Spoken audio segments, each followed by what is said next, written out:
लाहौर के शहरियों से सवालात किए गए। 56% लोगों के मुताबिक इमरान खान उनका सबसे मकबूल लीडर है, 56%।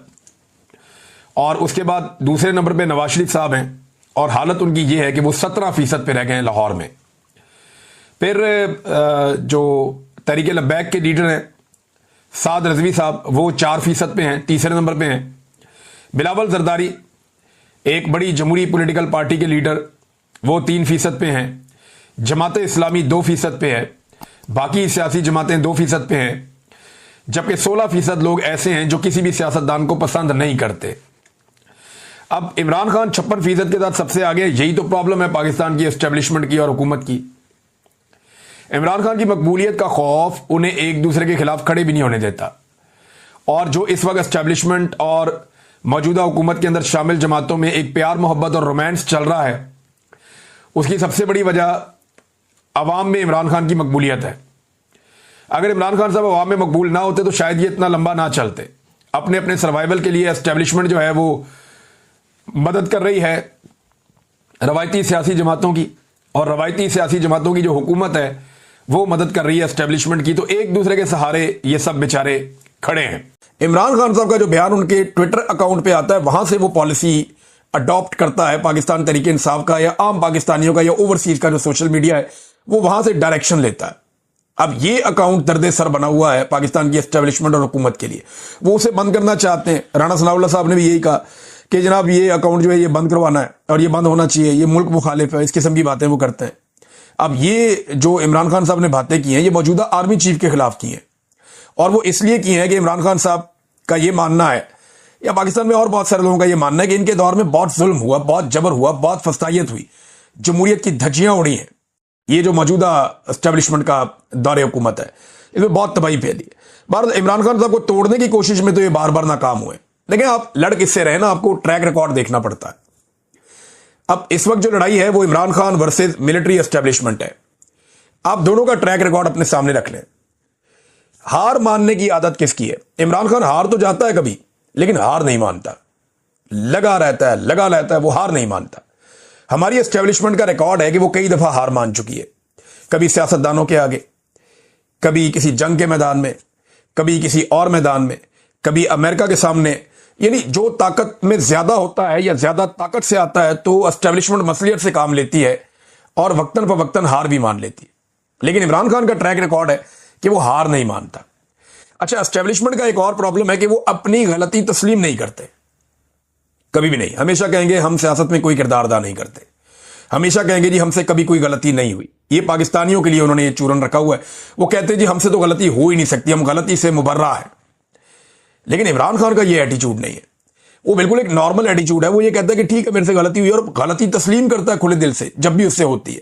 कहता है ये चीज मेरे से गलत हुई थी, मानता है वो। मुज़ाकरात तो इमरान खान साहब कहते हैं करने चाहिए, बड़ी अच्छी बात है, लेकिन हुकूमत ये बताए कि उसके बाद इख्तियारात हैं। क्या वो इमरान खान साहब की मुलाकात भी करवा सकते हैं मुज़ाकराती टीम से? तो वो नहीं करवा सकते, उनके पास तो इख्तियारात ही नहीं है। जब उनके पास इख्तियारात नहीं है तो मुज़ाकरात क्या करवाएंगे? इसीलिए इमरान खान साहब कहते हैं जिनके पास इख्तियार है मुज़ाकरात उनसे करो, बात उनसे करो। जैसे डोनाल्ड ट्रंप ने फील्ड मार्शल को बुलाया, उनसे बात की, उन्हें पता था बाकी सारे अर्दली हैं, इस आदमी के पास इख्तियार है, इसको बुला लो, बात करते हैं इससे। इसी तरह इमरान खान भी यही कहता है कि भाई जिस आदमी के पास इख्तियार है, जिसके पास सारा कंट्रोल है, उसको बुलाओ, बिठाओ, उसके साथ बात करो कि भाई क्या करना है, अब मुल्क को कैसे आगे लेकर चलना है। बेड़ा गर्क हो गया हर चीज का, और बेड़ा गर्क कैसे हुआ है मैं आपको बाद में बताता हूं। ये लफ्ज आप याद रखिएगा कि बेड़ा गर्क हो गया, मैंने आपसे कहा। आगे आप ये देखें कि तहरीक इंसाफ तहरीक चलाने के लिए जो आपको ग्राउंड पे चीजें चाहिए होती हैं वो सारी मुकम्मल है। इस वक्त बदतरीन महंगाई है, खौफनाक बजट हुकूमत ने पेश किया है IMF का दिया हुआ, जिसने लोगों की कमर तोड़ दी है। अमीर आदमी के लिए आसानियां पैदा की जा रही हैं, गरीब आदमी जिनकी तादाद बहुत ज्यादा है उनके लिए मुश्किलात पैदा की जा रही हैं। पाकिस्तान तकरीबन आधे पाकिस्तानी इस वक्त गुर्बत की लकीर से नीचे चले गए हैं। किसान मुकम्मल तौर पर तबाह हो चुका है, बेरोजगारी अपने उरूज पे है, 6% वाली बेरोजगारी 22% पे पहुंच गई है। मईशत तबाही के दहाने पर खड़ी है, बल्कि तबाह हो चुकी है। बैड गवर्नेंस पाकिस्तान में अपनी जगह पे है। हुकूमत की मकबूलियत इतनी जमीन बोस हो गई है कि अब ये लैट्रिनों के ऊपर और हर चीज के ऊपर अपना नाम लिखवाते हैं, अपनी शक्ल छपवाते हैं। अपोजिशन जो है वो इस वक्त मकबूल है, इमरान खान साहब की मकबूलियत का तोती बोलता है। ये फौज ने सर्वे करवाया अली अमीन के मुताबिक, उसमें इमरान खान साहब की मकबूलियत 88% आई है। अब बस एक मोमेंटम बनाने की जरूरत है। ये सारे लोग छिड़े हुए हैं, बहुत परेशान हैं, बहुत इस हुकूमत से खाइफ हैं, इन लोगों के अंदर एक मोमेंटम बनाने की जरूरत है तहरीक का, और फिर ये तहरीक खड़ी हो जाएगी। और इस दफा तहरीक ऐसी नहीं है कि सबने जाना है इस्लामाबाद की तरफ। आप सारे इस्लामाबाद की तरफ जाते हैं, रास्ते में 50,000 पुलिस वाले इस्तेमाल होते हैं तो वो रोक लेते हैं। अब अपने अपने शहरों में, अपने अपने इलाकों में, अपनी अपनी जगहों पे अगर मुल्क को बंद किया जाएगा तो बड़ी मुसीबत बन जाएगी इस हुकूमत के लिए। और इसके लिए कोशिश अब की जा रही है, और कभी मुज़ाकरात, कभी बैकडोर चैनल, कभी ये वाली कहानी, कभी ट्रक की बत्ती। तो ये सारी ट्रक की बत्तियां इससे पहले भी हमने ऐसी बहुत देखी हैं। इमरान खान साहब को तो बहुत दफा ऑप्शन दिए गए, यानी अब उन्हें क्या ऑप्शन दिया जाएगा। आमिर डोगर साहब ने जो इंकशाफ किया, जरा वो ये देखें आप। आमिर डोगर साहब हैं, ये हामिद मीर साहब के प्रोग्राम में इंकशाफ कर रहे थे कि इमरान खान को जिस दिन गिरफ्तार किया गया उससे एक दिन पहले इमरान खान के पास कुछ लोग भेजे गए थे कि आपको सुबह गिरफ्तार कर लिया जाएगा, अगर आप मुल्क से जाना चाहते हैं तो लाहौर एयरपोर्ट पर जहाज खड़ा है, आप दुनिया में जहां जाना चाहते हैं जा सकते हैं। मगर इमरान खान ने बैरून मुल्क जाने से इनकार कर दिया। आमिर डोगर कहते हैं कि इमरान खान को बार बार मुल्क से बाहर जाने का कहा गया, जब वो जेल में चले गए तब भी उन्हें मुल्क से बाहर जाने का कहा गया। उन्हें यह भी कहा गया कि आप हाउस अरेस्ट हो जाएं, लेकिन इमरान खान साहब ने किसी किस्म की डील नहीं ली। उन्हें 8 फरवरी के इलेक्शन से पहले और 8 फरवरी के इलेक्शन के बाद भी बार बार डील देने की कोशिश की गई, लेकिन उन्होंने डील नहीं ली। एक आदमी जिसने उस मुश्किल वक्त में डील नहीं की, क्या वो इस वक्त डील करेगा जब हुकूमत बुरी तरह फंसी हुई है? मुझे नहीं लगता कि इमरान खान कोई डील करने जा रहा है। पाकिस्तान के लिए वो एस्टेब्लिशमेंट से बात करना चाहते हैं कि भाई बेड़ा गर्क हो गया मुल्क का, अब निकलो बीच में से, आओ मैं तुम्हें रास्ता बना कर दूं, तुम निकल जाओ। और इसके लिए अगर नवाज शरीफ से भी बात करनी पड़े तो कोई घाटे का सौदा नहीं है। एक दफा फौज को सियासत से निकाल दें तो पाकिस्तान आगे बढ़ सकता है, इसके अलावा और कोई रास्ता नहीं है। नाज़रीन, मैं आपको कह रहा था ना कि तबाही फेर दी है, अब वो चीज मैं आपके सामने रखने जा रहा हूं कि किन चीजों को मैं ये कह रहा था कि बुरी तरह पाकिस्तान में तबाही फेरी गई है।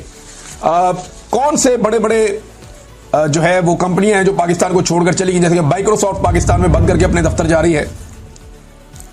25 साल से वो यहां काम कर रहे थे, अब वो छोड़कर पाकिस्तान को जा रहे हैं, तो ये तो पाकिस्तान के लिए एक बड़ा नेगेटिव है। बहुत बड़ी तादाद में लोग बेरोजगार हो जाएंगे। इसमें रिजवान गलज़ई साहब ने बड़ा अच्छा काम किया, उन्होंने एक रिपोर्ट तैयार की है, उसमें चंद उन बड़ी कंपनियों के नाम बताए हैं जो पाकिस्तान से अपना कारोबार बंद करके चले गए।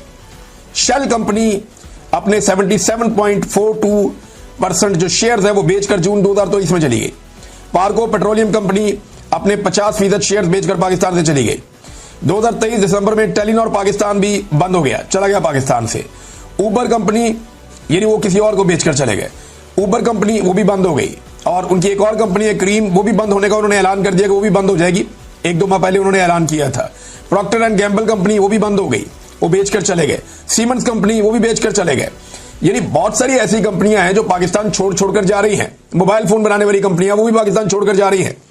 जो कंपनियां पाकिस्तान में आना चाहती थी वो अब कानों को हाथ लगा रही हैं कि जी हम नहीं आ रहे। इससे पहले डॉक्टर आरफ अलवी भी अपने ट्वीट में बता चुके हैं कि उन्हें माइक्रोसॉफ्ट के जो हेड हैं, जो मालिक हैं बिल गेट्स, उन्होंने क्या कहा था